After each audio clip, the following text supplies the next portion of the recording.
இன்று காலை அமைச்சர் பசில் ராஜபக்சவோடு நான் தொலைபேசியில் தற்போதைய தம்புள்ளை பள்ளி விவகாரம் சம்பந்தமாக கதைத்திருக்கிறேன். அந்த உரையாடலின் போது குறிப்பாக அவசரப்பட்டு பள்ளிவாயில் விஷயமாக அதை அகற்றுவது சம்பந்தமாக எடுக்கப்படுகிற முடிவுகள் பாரிய விபரீதங்களை ஏற்படுத்தலாம் என்ற விஷயத்தை அவரிடம் மிக தெளிவாக நான் கூறியிருக்கிறேன்.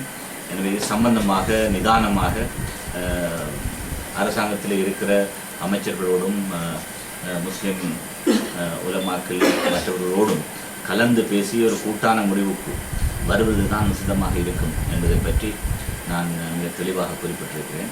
அதனுடைய பின்னணியிலே ஏற்கனவே தம்புளையிலே வாழுகிற பௌத்த சிங்கள மக்கள் கூட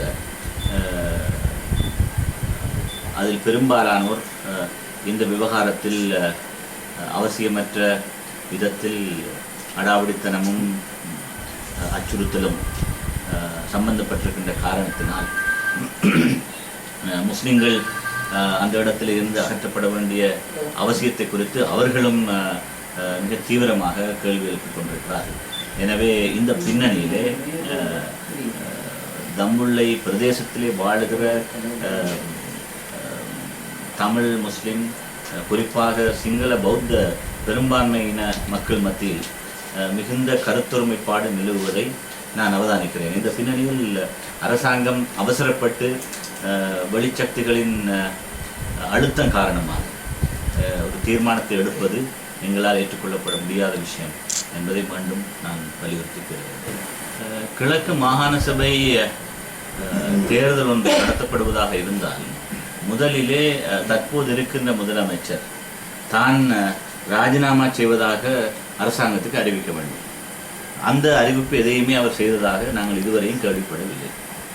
எனவே முதலமைச்சர் ஒருவரின் விருப்பத்துக்கு மாறாக குறித்த காலத்துக்கு முன்பாக ஒரு மாகாண சபை கலைக்கப்பட முடியாது. எனவே இந்த கேள்வி சம்பந்தமாக நண்பர் சிவநேசத்துறை சந்திரகாந்தன் பிள்ளையான் அவர்கள் தன்னுடைய முடிவை அறிவிக்க வேண்டும். அதற்கு பிறகுதான் நாங்கள் அதை பற்றி கலந்தாலோசித்து இந்த முதலமைச்சர் விவகாரம் சம்பந்தமாக உள்ள பிரச்சனையை பற்றி நாங்கள் கதைக்கலாம். என்னை பொறுத்த மட்டிலே எங்களுடைய கட்சி இது சம்பந்தமான விஷயத்தில் ஒரு தீர்க்கமான முடிவுக்கு வருவதற்கு முன்பாகவே தனிப்பட்ட ஒரு சிலர் தான் தோன்றித்தனமாக கருத்துக்களை வெளியிட்டு வருவது கண்டனத்துக்குரிய விஷயம். அது உடனடியாக நிறுத்தப்பட வேண்டும் என்ற நிலைப்பாட்டிலே நாங்கள் இருக்கிறோம்.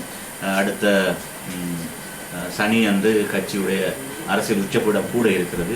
இந்த விவகாரம் அங்கு அலசப்பட்டு அதற்கு பிறகு நாங்கள் தேவை ஏற்படுகின்ற பட்சத்தில் ஒரு உத்தியோகபூர்வ முடிவை அறிவிக்கலாம்.